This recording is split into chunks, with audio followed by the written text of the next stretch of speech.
યવતેશ્વર કમ્પાઉન્ડમાં ડિમોલેશનની કાર્યવાહી શરૂ.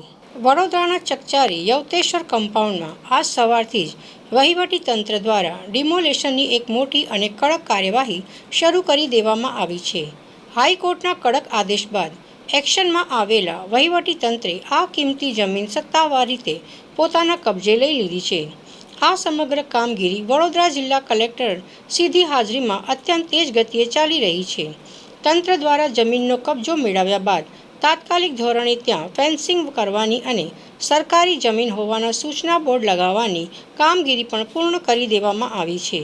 કોઈપણ પ્રકારની કાયદો અને વ્યવસ્થાની સ્થિતિ ન બગડે તે માટે ઉચ્ચ પોલીસ અધિકારીઓનો કાફલો ચુસ્ત પોલીસ બંદોબસ્ત સાથે ઘટનાસ્થળે તૈનાત છે.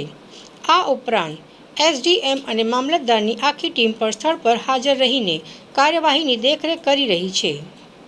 બીજી તરફ આ ડિમોલેશનનો સ્થાનિક સ્તરે વિરોધ પણ જોવા મળ્યો છે.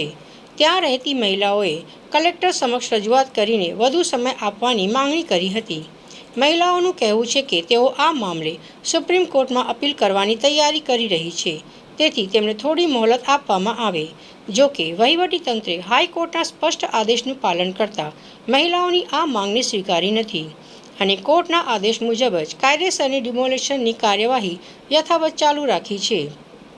વડોદરાના પ્રશાસને આજે સ્પષ્ટ કરી દીધું છે કે કાયદાથી ઉપર કોઈ નથી.